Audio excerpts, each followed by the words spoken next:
A melodia de uma nação, seja ela harmônica ou dissonante, é a trilha sonora do cotidiano. O maestro no poder apenas rege a partitura que o povo já sabe tocar de cor? Ou são os músicos que, intimidados ou inspirados, adaptam suas notas ao comando da batuta? Na apresentação final, o aplauso e a vaia se destinam a ambos, sem distinção. Afinal, a culpa pela dissonância é de quem empunha o instrumento ou de quem lidera a orquestra?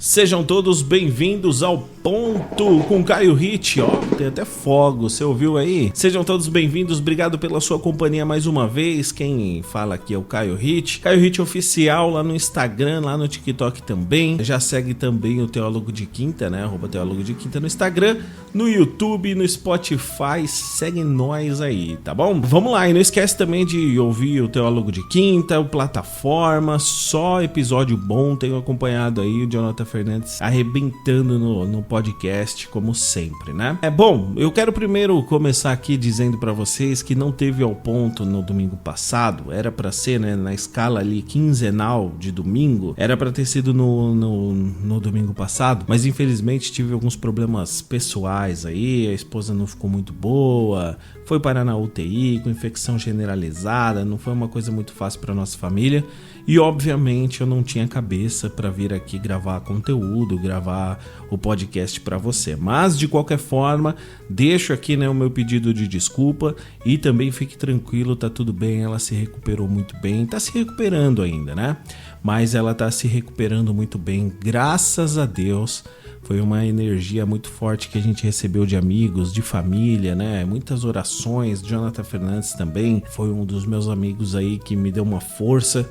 Então, muito bom, né? Toda essa energia positiva. Embora eu não vou falar muito disso, né, nesse episódio, eu até pego esse gancho aí pra dizer que, cara, uma pessoa que você ama, né, que tá na UTI, ela muda completamente, né? Não ela a pessoa, mas essa situação muda completamente o seu jeito de pensar, de conduzir a vida, dá um choque, dá um susto. E foi o que aconteceu comigo, cara. Foi no dia do meu aniversário, inclusive, dia 22 de agosto, foi quando ela passou mal, a gente precisou socorrer, levar ela pro hospital. E lá a gente teve a pior notícia, assim, que ela tava com uma bactéria, era uma infecção generalizada e que ela ia precisar ficar na UTI. Então, ficamos lá, sexta-feira, dia 22, o tempo todo com esperança, mas, cara, tava muito difícil, um quadro muito delicado. E até que as informações começaram a chegar, os exames começaram a ser feitos, e aí deu uma tranquilizada e ver que ela estava precisando mesmo ser monitorada e não corria nenhum risco de morte. Cara, eu acho que corria sim, na verdade, tá? Mas, enfim, graças a Deus o melhor aconteceu, né? Logo ela saiu, foi pro quarto, ficou ainda mais um tempo lá, e nessas indas e vindas pro hospital tive um apoio maravilhoso, quero deixar registrado aqui, tá? Um apoio maravilhoso da minha empresa, do meu chefe lá também, né? Chefe, coisa feia, né? Do meu líder, né? Do Clayton também, Patrick, a galera que, poxa, me apoiou bastante, assim, meu time também, né?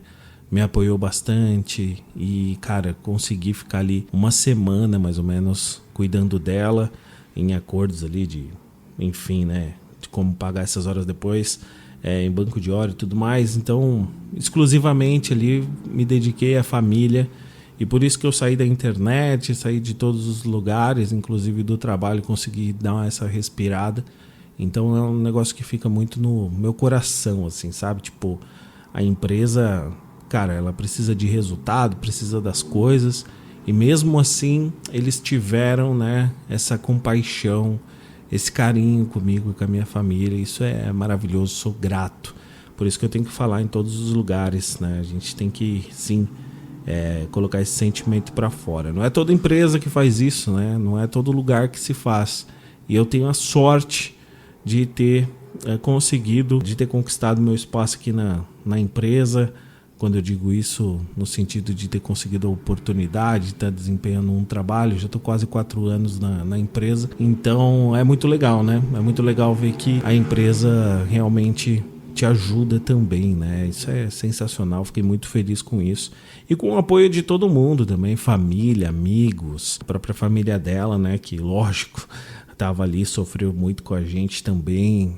E foram dias muito difíceis, assim. Talvez eu volte para falar sobre esse assunto, mas o que eu queria dizer sobre alguém que você ama na UTI, cara, é uma coisa muito louca, porque dias antes do meu aniversário ela falou assim: e aí, vamos comemorar, vamos fazer uma feijoada, um churrasco, vamos chamar a galera e vamos fazer. E eu falei, cara, eu não curto muito meu aniversário, tá ligado? Eu não sou muito de comemorar meu aniversário e tal, e poxa, quando eu comemoro, eu acabo comemorando, fica da hora, mas eu organizar e pensar nas coisas assim, tipo, quem eu vou chamar, quem é meu amigo de verdade hoje em dia, que merece ser chamado, tá ligado? Então eu fico nesse dilema e acabo não querendo comemorar, já há alguns anos assim, na verdade. E aí, cara, aconteceu tudo isso, no dia do meu aniversário ela tava na UTI, a gente não pôde sair pra jantar, não pôde estar juntos, né? Tipo, eu, ela e meu filho, por exemplo, numa data tão importante. E aí eu vi a importância dessa data, tá ligado?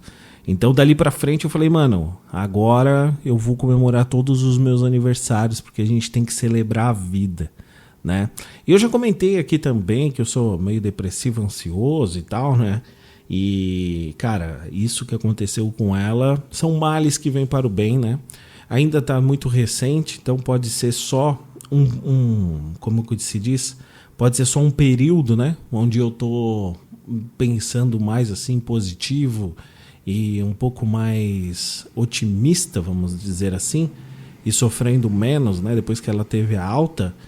E aí eu tô conseguindo focar nas minhas coisas, fazer as coisas tranquilamente, dormir melhor, tá ligado? E meio que me aliviou essa tensão, essa ansiedade que eu sinto tanto, assim. É lógico, às vezes eu tenho uns picos, né? Mas aqui não é uma terapia, então eu não tenho que ficar falando também dos meus problemas. Isso aqui é um podcast, não é, Jonathan? É, sim. Eu me sinto à vontade aqui de compartilhar isso, porque pode ser que outras pessoas estejam passando a mesma situação. E aí, cara, não dá valor também. Não é que não dá valor, né? A gente dá valor, mas é que a gente se sente mal, tá ligado? A gente se sente mais mal do que bem, né? Normalmente. E aí você não quer fazer as coisas e tal. Só que aí quando você se encontra nessa situação, né, de que, porra, uma pessoa que você ama tá ali na UTI e corre risco de qualquer coisa, você fala assim, porra, mano, a vida é muito boa, a gente tem que celebrar, a gente tem que fazer e tal. Então ficou um aprendizado, né? Talvez foi um susto aí que eu tinha que ter tomado. E foi um baita susto, acho que não precisava de um sustão desse, não. Mas, enfim, agora eu vou correr atrás, né? Já que eu tô nessa maré boa, vou correr atrás de um psicólogo, enfim, pra me cuidar melhor, né? Porque eu sei que se eu não me cuidar agora, daqui a pouco vai ter uma baixa de novo e logo logo estarei aí sofrendo de ansiedade. Eu não sei se chega a ser uma depressão, né? Eu falo que eu sou meio depressivo às vezes, mas é força de expressão, não tenho nenhum diagnóstico, preciso ver sobre isso.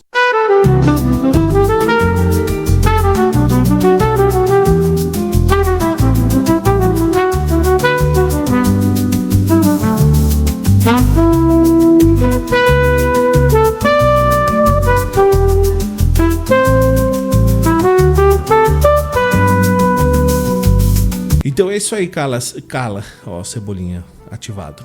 É isso aí, cara. Siga a sua vida, mano. Celebre a sua vida e é isso aí, cara. É isso que eu tenho pra te falar. Nesse começo do Ao Ponto hoje. É, muito bom. Eu tava com saudade de fazer o podcast aqui. Bom, vamos lá. Hoje eu quero conversar com você sobre algo que mexe diretamente com o nosso dia a dia, que são as narrativas políticas. Cara falando de coisa boa, bonita, né? E do nada o cara vem falar de política, todo mundo de saco cheio. Mas assim, ó, a gente vai falar real. todo dia a gente é bombardeado por manchetes, vídeos, posts, discursos, uns da direita, outros da esquerda, né, mano? É o tempo todo, embora o algoritmo seja muito interessante, muito inteligente. Se você é de esquerda, vem coisa mais de esquerda. Se você é de direita, vem coisa mais de direita. Mas mesmo assim não quer dizer que te blinda, não. Você acaba pegando aí o da galera oposta, né? E aí cada um tenta moldar uma forma como a gente enxerga o mundo. E, cara, isso é um problema, né? O tempo todo a gente nessas narrativas. E o problema não é existir essa divergência, no meu ver, né? Isso pra mim é normal.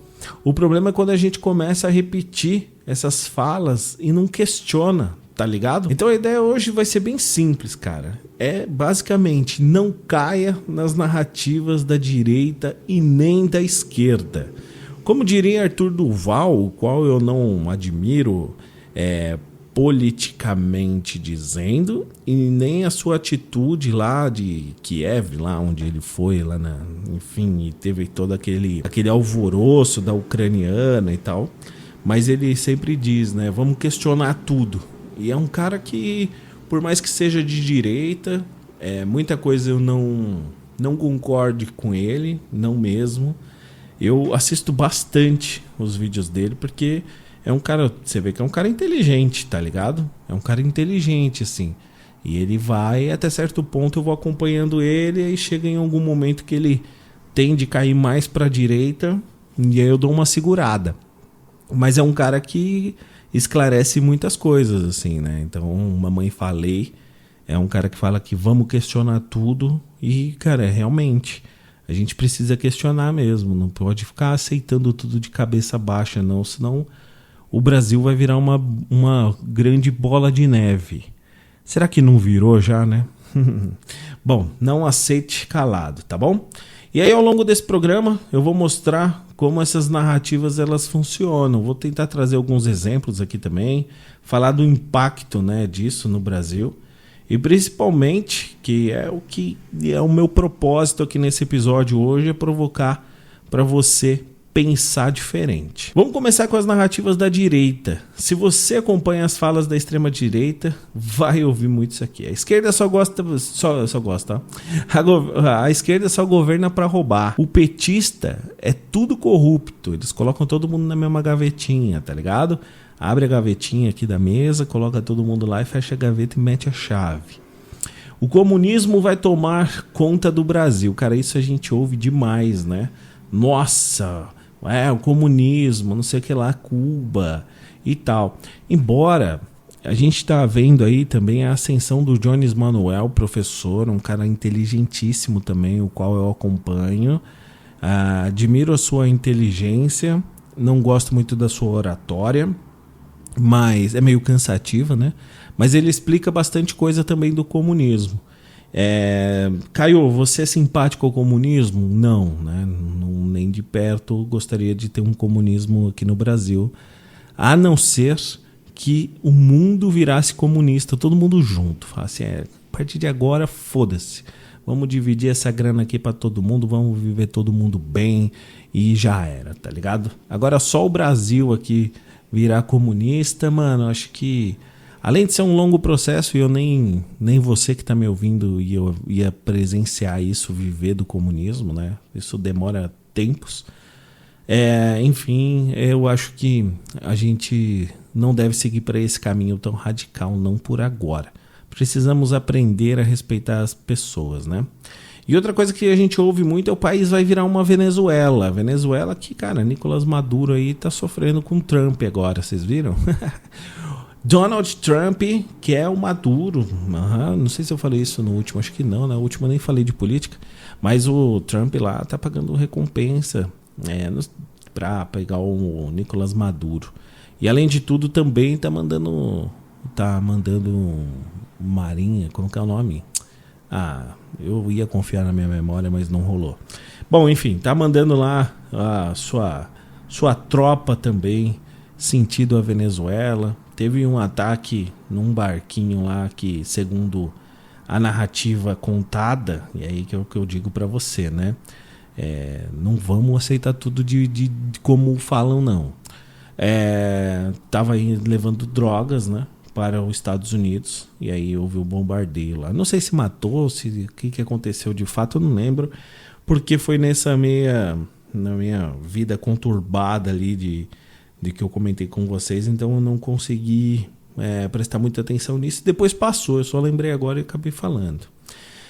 Mas essas frases que eu comentei com vocês ali, do petista corrupto, que a esquerda só governa para roubar e blá blá blá, essas frases elas são repetidas como mantras, né? E por que elas funcionam? Você já parou para pensar por que funciona? É porque ela mexe com medo. O medo de perder o que você tem, de ver seu país afundar, de viver em miséria, tá ligado? Porque essas pessoas, e aí quando existe essa narrativa vindo da extrema direita, essas pessoas, por exemplo, elas estão tipo, mano, vendo que a Venezuela realmente, né, mano, tem uma realidade complexa e tal, tem um problema lá de miséria forte e tudo mais. E aí quando você fala que o Brasil tende a chegar numa Venezuela, assusta. E essa galera mais conservadora, obviamente, vai ficar mais assustada, né?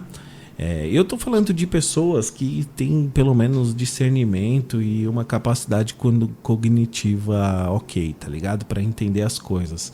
Eu não tô falando daquelas pessoas que estão falando que o Lula tem um clone, que rezam pra pneu, que fazem contato com alienígena. Eu não tô falando dessas pessoas. Isso aí pra mim, cara, é perdido já. Infelizmente, são pessoas que, mano, piraram, velho. Piraram na batata, tá ligado? Piraram na batatinha. E aí, cara, essas pessoas eu não consigo mais dialogar, não consigo mais conversar, não tem mais jeito. Agora, as pessoas que são de extrema direita e são simpatizantes ao Bolsonaro e as ideias do Bolsonaro, beleza? Não entendo, mas também não critico. Aliás, às vezes eu critico. Eu fico aqui pensando, né? Tipo, mano, por que essas pessoas têm esse medo de Brasil virar Venezuela, sendo que o Lula, por exemplo, que tá no governo agora, ele, mano, nem é de esquerda radical, tá ligado? O vice dele é algo que me mostra muito isso, né? É tudo um jogo político e tudo mais, coisa que a gente fala bastante. Mas agora repara comigo, quando alguém fala o Brasil vai virar uma Venezuela, o que está sendo dito de fato? É tipo um recorte de uma realidade complexa, colocado de maneira simples e bem assustadora. É verdade que a Venezuela enfrenta essa crise política e econômica pesada, mas daí é dizer que qualquer medida social no Brasil automaticamente vai transformar o país na Venezuela. Isso é narrativa. É medo como ferramenta política, tá ligado? Se defender qualquer política social, parece que, tipo, mano, tá dando dinheiro pra pobre, que vai dividir todo o dinheiro pros pobres e todo mundo vai ficar pobre. É meio que o medo que eles têm também, né? Um outro exemplo é: a esquerda só defende bandido. Isso parece sempre que o debate é sobre direitos humanos, sistema carcerário ou violência policial. A lógica é, se alguém fala em humanizar o preso ou revisar a atuação da polícia, aí, cara, pronto. Defende vagabundo, tá ligado? Mas é a polícia que, mano, de repente... O João Dória aqui em São Paulo, no estado de São Paulo, havia colocado as câmeras nas fardas, né? E se tem algum policial aí de São Paulo me ouvindo, pode até confirmar. Manda seu comentário aí pra gente. E aí ficava gravando, né? Em todas as ocorrências. Com o Tarcísio, continua a câmera, mas o policial tem a opção de ligar ou desligar. O que, mano, realmente, assim, ó, esconde algumas coisas, tá ligado? Se o policial quiser esconder. Ah, Caio, a polícia não presta? Presta. Porra, presta pra caramba. Eu não tenho dúvida que presta. Mas presta pra quem, né? Quem da polícia você pode confiar? Então, tipo, são coisas, mano. Todo lugar tem profissional bom e ruim, né? Todo lugar. Então, mas eu tento, né? E sempre tento defender a polícia militar. Morei 7 anos no Sul. E a Polícia Militar de Santa Catarina, cara, é excelente, assim. É excelente. Fui abordado uma vez, fui muito bem tratado, diferente da Polícia de São Paulo. Também sei que a gravidade em São Paulo é bem diferente da gravidade lá no Sul e que isso, né, gera esse comportamento mais agressivo da Polícia Militar de São Paulo. Mas lá, cara, quando havia, né, pequenos roubos ou grandes roubos mesmo, até teve um Não sei se vocês vão lembrar, mas lá na cidade de Blumenau, um aviãozinho de porte pequeno, ele chegou de uma... Como que é o nome daquelas transportadoras de dinheiro, tá ligado? O carro forte, essas paradas assim. E aí chegou no aeroporto e teve um assalto, roubaram lá. E aí a polícia pegou, cara. Acho que, se eu salvo engano, pegou todo mundo, sabe? Pegou todo mundo. E aí, cara... É uma polícia eficiente, entende? Trabalha junto com a polícia civil lá. Agora a polícia de São Paulo, infelizmente, também é bem maior do que a de Santa Catarina, se eu não me engano também. E tem todo um... É diferente, né, mano? É diferente. Aqui em São Paulo o bicho pega, então eu até entendo que a polícia seja mais agressiva, mas não ao ponto de fazer o que faz nas comunidades, né? E a gente vê muito disso na mídia. Todo policial é assim? Não, não é todo policial, né? Graças a Deus, não. Tem muita gente séria também, muita gente tranquila. E eu acho que na polícia tem muita gente também, infelizmente, com a saúde mental prejudicada, tá ligado? E aí isso é o problema. Enfim. Mas é claro que a discussão, ela é muito mais profunda do que isso que eu tô falando, né? Mas aí a narrativa, ela simplifica. Ela coloca a esquerda como inimiga de segurança e pronto, tá ligado? Então, tipo, eu trouxe alguns argumentos aqui sobre a polícia, né? Sobre os pontos aqui que eu posso defender ou não. É diferente da esquerda radical que diz que não tem que ter polícia, né? Tipo, cara, eu acho que tem que ter polícia, ela só não pode ser opressora, tá ligado? Ela tem que ser respeitosa. A gente que paga o salário dos caras. Então, tipo... Não tem que abordar todo mundo como vagabundo.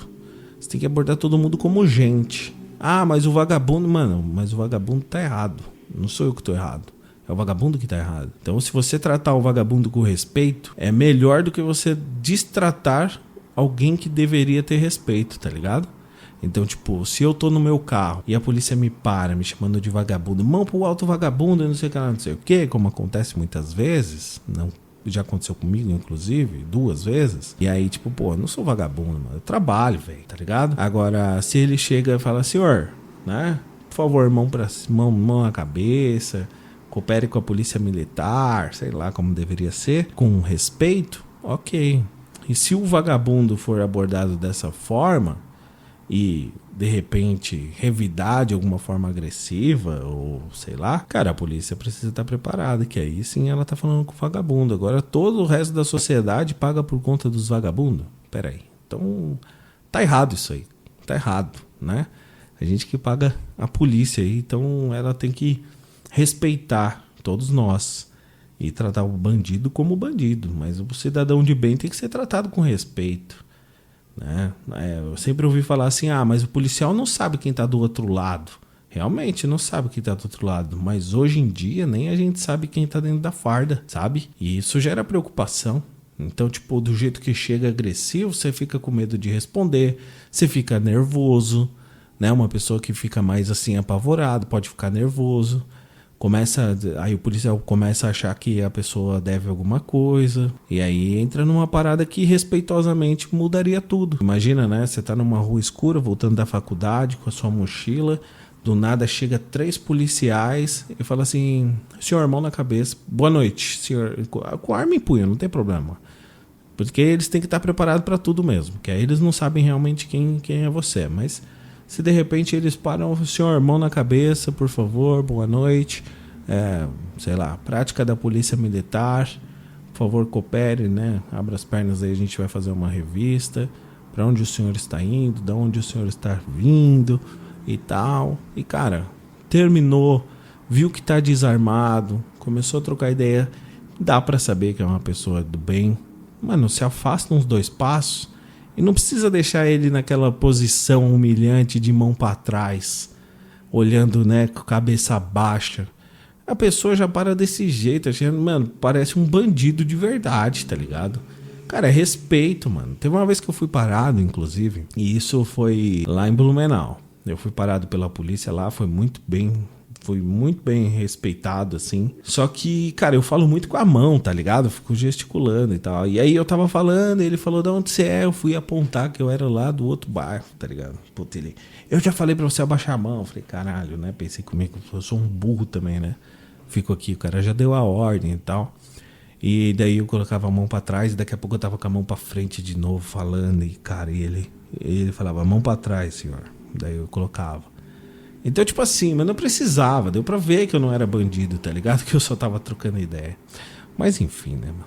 Mas isso aí é, sei lá.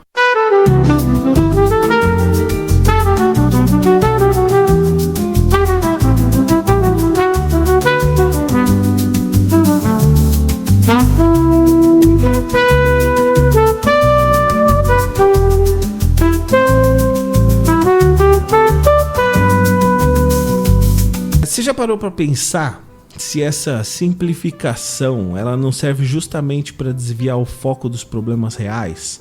Tipo a falta de investimento em segurança, educação, a oportunidade, tá ligado? Eu tô falando dessa simplificação que eu contei para vocês aí, né? Tipo, a narrativa ela acaba simplificando tudo e coloca só a esquerda como a inimiga da segurança, tá ligado? Mas será que não é pra isso? Será que não é pra esconder todas essas paradas? Pode ser. Agora vamos olhar para outro lado. A esquerda também constrói suas narrativas. E muitas vezes a forma de atacar a direita, ela é... todo empresário é explorador. A direita só governa para os ricos. Se fosse governo... como que é? Que eu vi outro dia. Se esse governo continuar vai ser golpe. Quem discorda é fascista, tá muito na moda também alguém falar de fascista, né? Falando do empresário explorador, eu acho que dá pra abrir uma margem aqui, um ponto aqui pra gente trocar ideia. É que, cara, eu sou de esquerda, sou progressista, mas eu jamais concordo com isso. Como disse da polícia, como disse, né, toda profissão tem o profissional bom e o profissional ruim. Eu já trabalhei em algumas empresas gigantes, eu não vou citar o nome aqui, que tinha uma cultura um pouquinho mais engessada e aí dava às vezes um pouco dessa sensação mesmo de ser explorado, tá ligado? Era algo mais assim. Mas por outro lado, já trabalhei em outras empresas e comecei esse podcast inclusive falando de empresa, né? Todo o auxílio que eles me deram, um apoio para cuidar da minha família naquele momento tão difícil, que não tem nem como, né, a gente pensar diferente disso. Existe empresa boa sim, meu amigo. Se você não trabalha numa empresa boa, se o seu chefe ele te explora, se sua empresa, né, aí te explora, cara, tenta pegar o que há de bom, aprende o que você tem que aprender, pega a sua grana, paga um curso, faz alguma coisa e vai procurar outra parada, tá ligado? Mano, você não precisa viver com essa sensação de ser explorado, né? Não precisa. E outra coisa que eu falo muito assim para as pessoas quando a gente entra nesse debate, que existe um contrato de trabalho. Você precisa trabalhar e o cara precisa te pagar, né? Basicamente é esse aí. Você vai trabalhar para receber e ele vai ganhar com o seu trabalho, né? Então, uma classe depende da outra. E cara, é óbvio que em empresas que não são tão sérias, a rotatividade acontece muito forte, no sentido, né, de que pagam pouco, e aí a maturidade das pessoas também é pouca, né? É baixa. E ao invés de, sei lá, de repente fazer o que eu falei, de ficar e estudar para sair para uma oportunidade melhor, e às vezes até dentro da empresa acaba pegando uma oportunidade melhor, eles acabam só trocando por R$50 a mais no salário ou num vale alimentação, né? Essa diferença que às vezes no final nem compensa, tá ligado? A não ser que seja uma outra política da empresa que você se sinta menos explorado, mas não é R$50 às vezes que vai fazer diferença para você ser explorado ou não. E detalhe, tá? Já vi pessoas saindo de um call center que eu trabalhei em 2008, 2009, eu acho. E para ganhar tipo R$50 a mais. Naquela época eu acho que nem era 50, era uns 30, R$40 a mais numa outra empresa, sabe? Eu recebia R$450 naquela época. E aí a pessoa foi pra receber tipo 480, 490, alguma coisa assim. E saiu. simplesmente saiu, tá ligado? E beleza, tudo certo, né, mano? Cada um tem sua escolha. E aí, mas existe isso, né? Todo empresário é explorador. Mano, vai empreender no Brasil, né? Eu já tentei, quebrei. Cara, não é fácil, mano, não é fácil. É difícil, é desafiador, velho, é desafiador. Então não tem essa de todo empresário explorador. Não pode colocar todo mundo dentro da mesma caixinha, né? Falando sobre a direita só governa pros ricos, cara, isso cai um pouco na mentira aí, né? Porque a gente vê o Fernando Henrique Cardoso, é um pouquinho mais antigo aí, mas ele fez algumas políticas públicas interessantes, inclusive, que depois foram adaptadas pelo Lula, né? Melhoradas pelo Lula. Mas ele pensou no pobre, mano. E ele era de direita. Tem gente que fala que ele era de esquerda, mas ele era de direita. E aí, cara, então não é que a direita só governa para os ricos. Recentemente tivemos Bolsonaro e sua galera, né? Que o Roger Guedes e tudo mais tava lá comprando, enchendo a bunda de dólar e fazendo o dólar o real desvalorizar. Mas enfim, né? Tem uma galera dessa aí, tá ligado? Que, mano, vai fazer esquema. Vai fazer, não tem jeito. Tem galera que vai, mano, o Bolsonaro e eles realmente olhavam pra galera mais rica. Eu não vi, pelo menos, fazendo nada pra pobre no governo Bolsonaro. Se tiver alguma coisa, me responde aí, eu faço questão de me retratar. Mas até hoje, pelo que eu vi, cara, não vi nada de a mais no governo Bolsonaro. Pros pobres, não. Se esse governo continuar, vai ser golpe. Isso acontece bastante, ainda mais agora com o Bolsonaro, mas eu acredito que não é toda a extrema-direita que vai acontecer isso, não é de toda a direita que vai acontecer isso. Temos um cenário aí bem próximo, né, de rolar, de ser segundo turno Lula e Tarcísio de Freitas. Acho que os outros são bem pequenos para concorrer com esses dois. Os dois estão com as máquinas na mão, né? O Lula tá fazendo de tudo, ganhando... apesar de muita reprovação, ele tá ganhando notoriedade também com essa coisa do tarifaço, Brasil soberano e blá blá blá.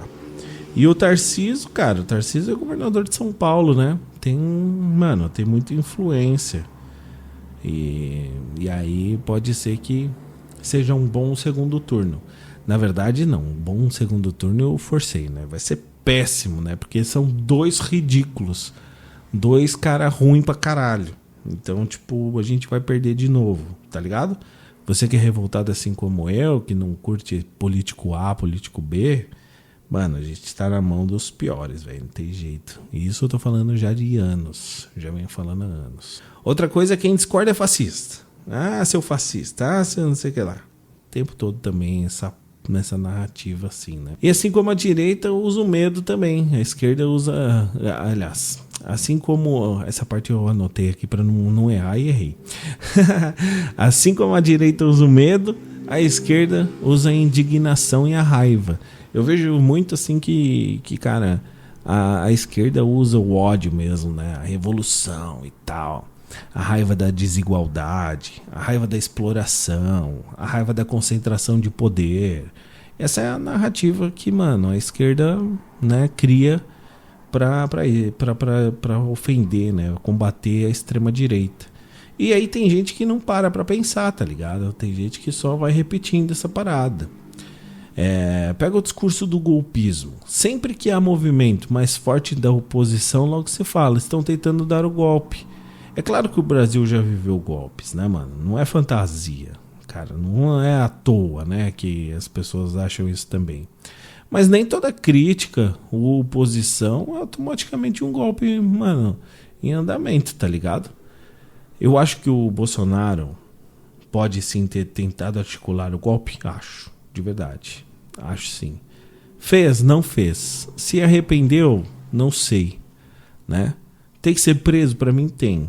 Mas, cara, não é todo momento que o Bolsonaro também estava pensando em golpe, né? Eu acho que ele foi muito motivado por outras pessoas também, influência evangélica, tá ligado? Daquele Silas Malafaia. E ele é fraco, né, mano? O Bolsonaro é fraco. Pra mim, o Bolsonaro é um burro, velho. Um burro. Então, talvez, por mais que ele sempre falou que... É difícil defender o Bolsonaro, né? Mas ele sempre falou que apoiava torturador, que apoiava a tortura, que direitos humanos o caralho e tal. Enfim, eu não sei se ele é esse macho todo, não. Eu acho que no final ele peida. E aí, quando precisou da decisão dele ali, embora parece que era das Forças Armadas, mas se ele tivesse dado sim, foda-se, ia pra cima, eu acho que ele peidou na farofa, sabe?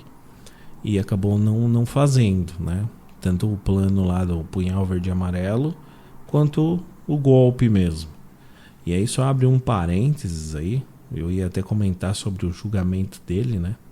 Que tá uma novela do caramba, a gente tá vendo a mesma coisa que a gente vê no Congresso, no STF, só subiu um nível, se é que dá pra falar que subiu um nível, né? O Alexandre de Moraes fazendo uma puta de um... Bom, quando esse episódio sair, o Bolsonaro já deve ter sido preso, né? Ou condenado, que eu acho que é o que vai acontecer, mas eu não sei. Eu tô gravando isso aqui 10h49 da noite do dia 10/9, terça-feira, quarta-feira. Então eu não sei exatamente ainda o que vai acontecer na quinta e na sexta, mas eu acho que deve seguir esse ponto aí. Hoje eu demorei um pouco pra gravar porque eu tava vendo o Fux falar, né? Como fala aquele cara? Mais do que eu aqui. Mas ele fala bastante. E aí, cara, eu acho que é isso, sabe? O Alexandre de Moraes exageradamente, até postei isso no meu Instagram, exageradamente faz acusação. E o Fux, do mesmo modo, ele acaba fazendo a defesa, né? Então, virou tipo um promotor e uma defesa, tá ligado? Do Bolsonaro, ficou um debate meio escroto, assim. Eles não debateram, né, um contra o outro ali, mas toda a sustentação deles criam narrativas também. E aí, chamar qualquer movimento, né, contrário de golpe serve para colocar a direita como inimiga da democracia sempre. E o que não é verdade, né, mano? Tem muita gente na direita lá que realmente é a favor da democracia. O outro exemplo é: a direita governa apenas para os ricos. E é um discurso poderoso, porque toca em uma ferida real, né? O Brasil é um país desigual, e pra caralho nisso. Mas é justo dizer que todo político de direita ignora completamente as camadas mais pobres. Não é, né, mano? É uma simplificação, de novo. É a narrativa que paga uma parte da realidade e transforma em regra geral, tá ligado? Então, tipo, mais ou menos isso. E quando alguém critica a esquerda, muitas vezes vem o rótulo: ah, você é fascista, né? Que é aquela resposta de bate-pronto. Esse tipo de carimbo mata o debate, ele fecha a conversa, ele reforça só o clima de nós contra eles e vira essa guerra ideológica. Então, cara, você consegue perceber, né, que como os dois lados, eles usam o mesmo método. Eles pegam algo real, exageram, depois simplificam e repetem até colar. E aí as pessoas saem falando, né, esse tipo de coisa por aí. O que eu ia falar mais também aqui?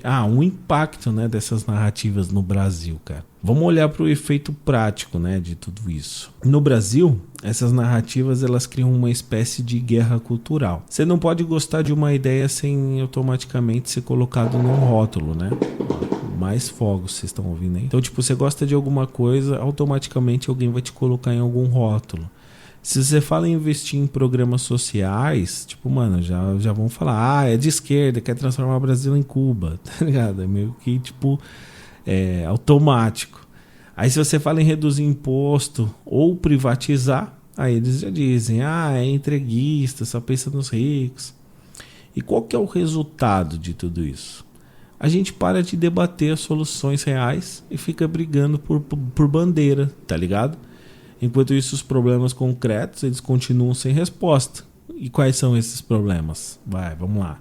Saúde, educação, saneamento, transporte, violência urbana, tá ligado? Então, tipo, a gente tem todo esse problema dessa guerra que acontece, e eu acho que é totalmente proposital. Por isso que eu te convido, né, a gente não aceitar de qualquer modo. Tem que pensar. Não é porque você gosta, né? Porque você de repente gosta de algum candidato que você tem que pegar o que ele fala e levar para sua vida e tal. A gente tem que questionar, mano. Primeiro é o que eu falo, a gente tem que questionar o nosso próprio lado, tá ligado? Pra gente se convencer todo dia se a gente tá na luta certa. Porque é muito fácil você questionar o lado de lá, né? Mas questiona o seu lado também, é interessante. Porque quem acaba se beneficiando, né, desse ambiente polarizado? Justamente quem não quer que você questione, mano. Os caras não querem que você questione. Porque quando você repete narrativa, você não olha pro que realmente importa, né?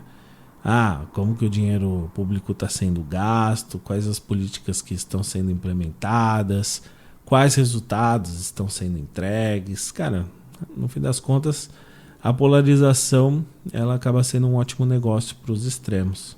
Porque quanto mais você briga com o seu vizinho, que pensa diferente, menos você cobra de quem realmente deveria prestar conta, né? São os governantes, os parlamentares, os juízes, os grandes empresários envolvidos em política, que tem um monte, líderes religiosos também, Silas Malafaia, né? O tal do Silas Malacheia.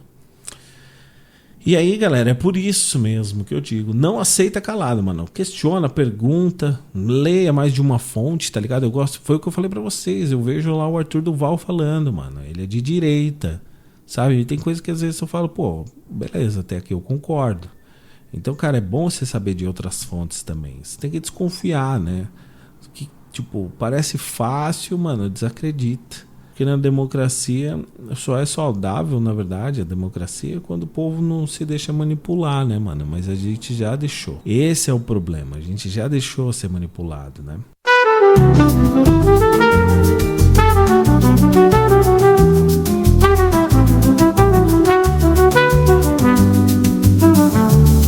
Bom, eu já pedi pra você me seguir lá no Instagram.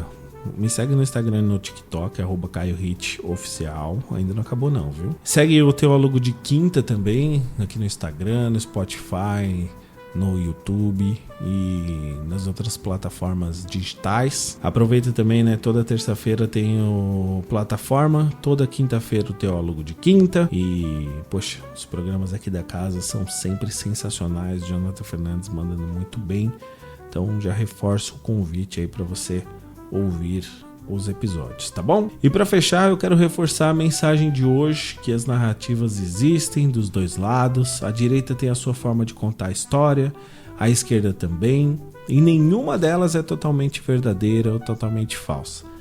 São pedaços da realidade usados de forma estratégica. O que eu quero é te convidar a não ser refém disso, não repita sem pensar, não aceite sem questionar. E na próxima vez que alguém te disser, esse lado é sempre corrupto, ou, aquele lado é sempre golpista, segura a resposta automática. Respira, pensa e pergunta, será mesmo? Porque no fim só existe uma forma de a gente se proteger dessa manipulação. Ser crítico, ser curioso e nunca aceitar calado. E é isso aí, galera. Esse aí foi mais um episódio do Ao Ponto.